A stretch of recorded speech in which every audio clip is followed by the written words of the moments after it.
अनेकांत का अर्थ होता है सभी धर्मों को परस्पर में विरोध किए बिना उनको एक स्थान पर एकत्रित कर देना। जैसे आँख और कान है, दोनों परस्पर में विरोधी हैं, ये देखती है और ये सुनती है, लेकिन आत्मा के लिए दोनों एक है। आत्मा के लिए दोनों से प्यार है। आँख कान नहीं हो सकता, कान आँख नहीं हो सकता, लेकिन आत्मा के लिए कान प्यारा है कि आँख प्यारी है, बस उसका नाम है अनेकांत धर्म। ये शरीर के अंदर जितने भी अंग हैं सब परस्पर विरोधी हैं।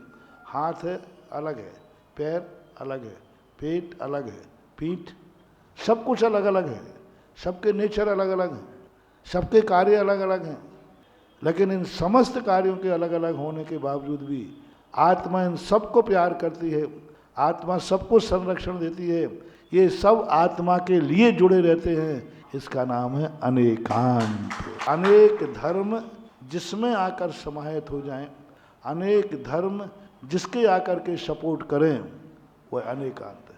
जैसे अपनी आत्मा के लिए कान भी सपोर्ट कर रहा है, आँख भी सपोर्ट कर रहा है, मुख भी सपोर्ट कर रहा है, लेकिन ये परस्पर में विरोधी हैं। परस्पर में विरोधी है, एक दूसरे से नेचर बिल्कुल भिन्न है, लेकिन आत्मा के लिए ये सभी मिलकर के एक हो जाते हैं, सभी आत्मा के कार्य करते हैं, परस्पर में विरोधी होकर के भी, और आत्मा इनको भी सब पे कमांड करती है। ऐसे ही तत्व, अनेक तत्व आत्मा के अंदर है। यदि अनेकांतवाद घर में आ जाए, अनेकांतवाद समाज में आ जाए, अनेकांतवाद राष्ट्र में आ जाए, अनेकांतवाद मुल्क में आ जाए, सारे विषमवाद खत्म हो जाए। स्यादवाद का अर्थ होता है उस अनेकांत को कैसे समझाऊं, समझाने का तरीका। एक ही व्यक्ति एक समय में पिता भी है, बेटा भी है, मामा भी है, भाई भी है, और कोई भी हो सकता है। ये एक समय में एक साथ एक व्यक्ति हो सकता है कि नहीं? होता है। तो अब एक साथ इतने संबंध पिता और बेटा एक साथ कैसे बनाए? दो तो विरोधी है। पिता आशीर्वाद देता है, बेटा पैर छूता है। अब दोनों संबंध विरोधी एक में कैसे घटाएं? तो स्यादवाद कहता है पिता की अपेक्षा ये बेटा है, पिता के पैर छू लो, और बेटे की अपेक्षा बाप है, आशीर्वाद दे दो। इस समझाने की प्रक्रिया का नाम स्यादवाद है। अन्यथा एक व्यक्ति परस्पर में कैसे करे? अब बेटा जाए तो बेटे के जाकर के पैर पड़ लेगा क्या? बाप है तो क्या बेटे के पैर पड़ेगा? नहीं।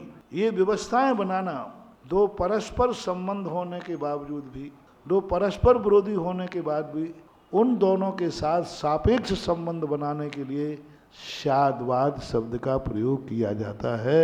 यह पिता भी है, पिता ही नहीं है, पिता भी है, बेटा भी है, भाई भी है।